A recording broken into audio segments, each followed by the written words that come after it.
Hello, it's your friend Doublebite, and this is going to be the start of a series I'm going to do called I Am Not a Doctor, where I give you my thoughts on health and mental health issues. Um, just things that I've shared, things that I've observed, things that I've read, um, just things to think about. I'm not qualified to do this whatsoever, but I think about this shit a lot. And I don't know. I thought it'd be cool to share some of these thoughts, maybe spark some thoughts of your own. I know a lot of my followers have mentioned kind of struggling with some things or thinking about some things, and I know a lot of my friends are going through shit. So even if this is mostly like, I don't know, vanity or whatever, if it helps anyone, that's great. So today's topic I want to talk about is self-diagnosis. So if you look up "should I self-diagnose" or the like on Google, you'll see that self-diagnosing is considered to be very bad. And, that kind of makes sense, You're not a doctor, I'm not a doctor. That says right there. So self-diagnosing is not a substitute for anything else.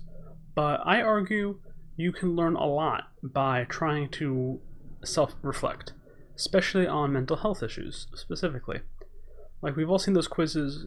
Hey, you're like 75% OCD, you're 10% autistic, yada yada yada.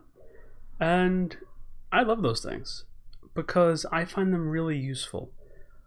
There's more to those quizzes than just a binary yes or no diagnosis, I'm over this threshold, whatever. I think there's a lot of benefit in everyone just like checking those quizzes out once in a while and taking them. First of all, it gives you a way to self-reflect, not by just like thinking or by journaling, but having these guided questions. Just reflect. How do I feel in crowds? Is that different from before? Did I used to go to a lot of parties in college and now I don't socialize much? Do I make eye contact? Do I feel uncomfortable in interviews? A way to kind of organize your own thoughts and reflect on a lot of these things in a structured sense. On a little bit more of a focused level, if you get a diagnosis and you don't necessarily agree with it, you don't want to seek out a professional opinion, it can still be a useful guiding tool.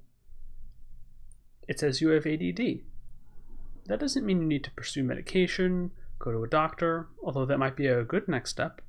But if you look up resources for people with ADD or ADHD, you might find new focusing tools. You might find advice on how to deal with certain situations.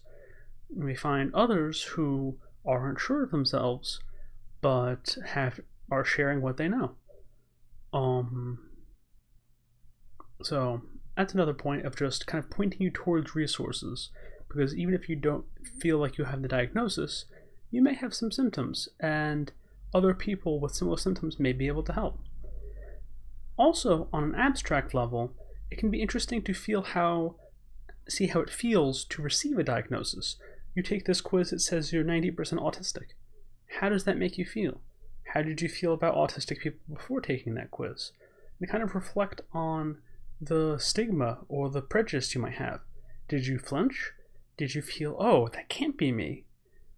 Or were you like, oh, okay, guess that might be a thing. I don't think that's a thing. It's a way to reflect on your own personal biases and presuppositions about some of these issues. So anyone who's still watching this, I recommend just looking up some of these quizzes.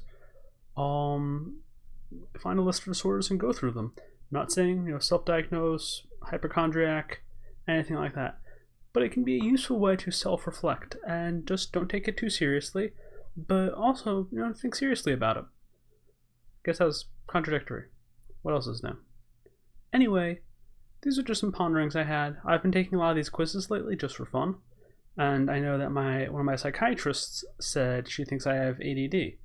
I don't think so, but I have a lot of the symptoms, and it's been really useful for me, at least, to kind of look at resources, look at communities online, and use that as a starting point for my own self-reflection. And I highly recommend other people to try to do the same. Anyway, hope this little ramble was helpful at all. Oh god, how is it 5 minutes already? Jesus Christ, I talk too slow or too much or ramble too much. Anyway, hope this was helpful. Let me know if these kind of videos are interesting to anyone. I can try to make them a little more coherent in the future, but there's a bunch of stuff I want to get done tonight. So anyway, until next time, double bite out.